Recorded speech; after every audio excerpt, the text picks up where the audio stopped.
Starting with the glorious and compassionate name of Allah. He is the most merciful and beneficent. Assalamu alaikum to all of you. Dear students, hope you all are safe and sound. Dear students, we are going to discuss the remaining book exercises of unit number 9, The Fantastic Shoemaker. You are requested to open up your books and listen to the lecture properly. Open up page 91 of your book. We have to start with the topic mentioned on the top of it, that is how to write an autobiography. We discussed in the previous lecture what is an autobiography. So, an autobiography is that piece of writing that a person writes of his own life. Clear? The situations or the events of his life by himself. So, how to write an autobiography? So, for writing an autobiography, choose a story that you really want to tell, like winning an award, getting a job, first day in school, an injury, losing a loved one, discovering a hobby, meeting your best friend, going away to camp, or learning something about yourself. Or you can write it on some other topic as well. Then, part 2. Generate ideas for your autobiography through brainstorming or mind map and write an outline. This is very effective technique. You know it very well. You are in the habit of doing it while you are attempting the paper, while you are writing the answers of the question in your neat notebook. So same is the case over here as well. For writing an autobiography, because in our previous homework I gave you the task of writing an autobiography, so you can write the autobiography by keeping all these points in your mind. So the most important in them is generate ideas for your autobiography through brainstorming or mind map, or write an outline. Clear? Write the gist of that one story that you like to express or write in front of the readers. Then part 3, use vivid details. Vivid means clear. Use vivid details to describe the setting of your autobiography. Means the setting, you know it very well. Setting is the location and the time in which the story is written. What is setting? The time and the location, the zone in which the story is written, the autobiography is written. Clear? So use vivid details to describe the setting of your autobiography. You have to use clear details, simple details. I told you before as well, you have to write it in simple words. Clear? So use simple words and vivid details to describe the setting of your autobiography. Then include clear statement of personality traits at that time. Personality traits, the characteristics. Personality characteristics, clear? The qualities that a person is consisted of. Clear? So you have to use them. So you have to mention them by using clear statements. Is that clear? Then include significant details and an incident used to portray personally. Means you have to select those events that clearly portray the personality or the event. Clear? After that, use the first person perspective. Means you have to go for the first person perspectives. For example, I, me, my, mine. Clear?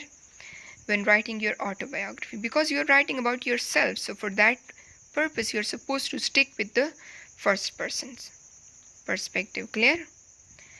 And after that, consider organizing your story in a chronological manner. Chronological means date-wise or year-wise. Clear? Means you have to organize your story, you have to organize your autobiography in proper sequence in respect to its happening. Means, for example, which incident happened when. So you have to clearly mention the time. Clear? After that, come towards the topic grammar, mentioned on page 91 of your book.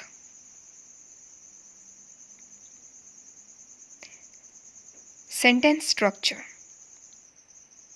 In sentence structure, we have two clauses: main clause, subordinate clause, or independent clause and dependent clause. So let us go through it. What is an independent clause and what is a dependent clause? Dear students, you have read it in class 8 as well, and definitely you will be having idea about it. So please see the topic grammar mentioned on page 91. Independent clause.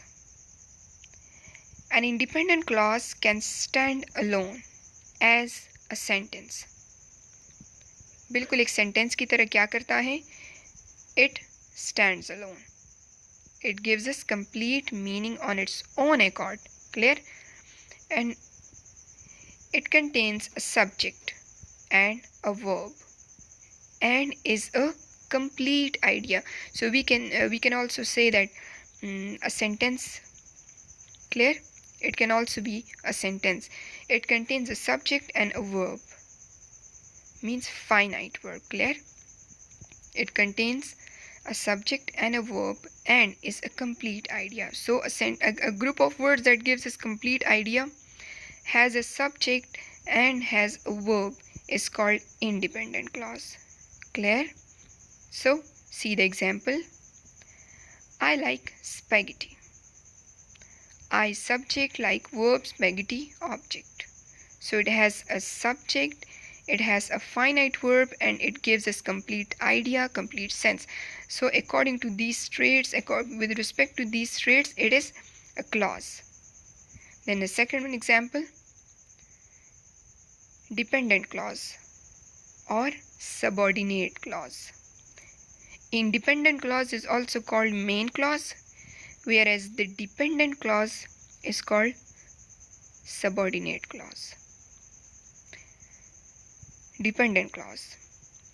A dependent clause is not a complete sentence. Clear? So the first thing that we have got about that we have come to in contact with it, that is, a dependent clause is not a complete sentence. Means it is not a complete sentence. It must be attached to an independent clause to become complete. Means it doesn't give us complete meaning on its own accord. Rather, it needs the help of the main clause, the independent clause. Clear? This is also known as subordinate clause. See, I told you before as well, this is also known as subordinate clause. Clear? See the example. Although I like spaghetti. So, where is the remaining part? Because it is not giving us the complete sense. Though it has a subject, a verb, but still it will need the main clause, the independent clause, to make its sense complete. Then part second, because he reads many books. So what? Clear? Then come towards the topic subject.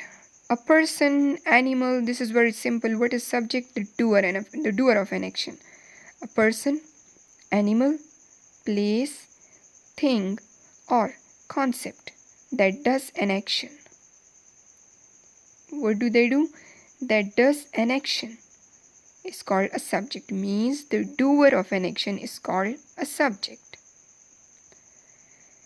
Then linking verb. So I discussed it several times before as well, that what is a linking verb? A linking verb is a verb that joins the subject of a sentence to the complement. Clear? That joins the subject with its complement. It is sometimes called as copula or a copular verb. It is also called copula or copular verb. Clear? For example, she is my friend. So this is over here is a linking verb. Now come towards page 92 of your book, please. Here are some examples of linking verb. Here we have some examples of linking verb. See? The sky is blue. So is over here is linking verb. In the schools are in closed rooms. So are over here is a linking verb. Then the finger is long. So is again over here is a linking verb. Clear? Then come towards the topic object. Now what is an object? A person, animal, place, thing or concept that receives the action, means the receiver of an action is called object. The doer of an action is called subject.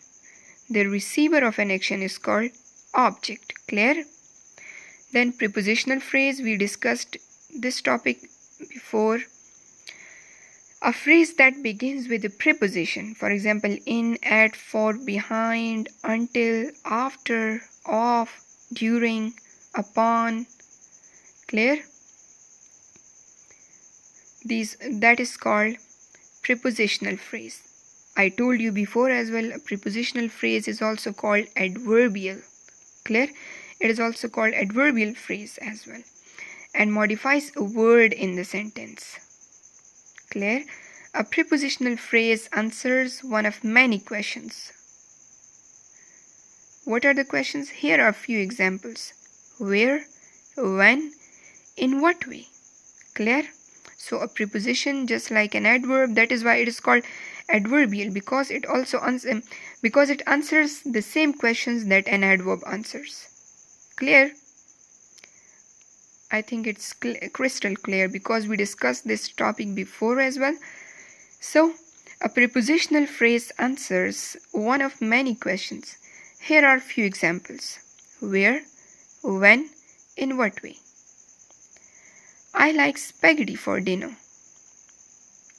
So, for dinner over here is prepositional phrase. And see, it is answering the question, why? I like spaghetti means it answers the question when. When. Clear? Then the second one example, he reads many books in the library. So in the library is prepositional phrase. In is preposition over here, and in the library is prepositional phrase. Clear? So he reads many books where?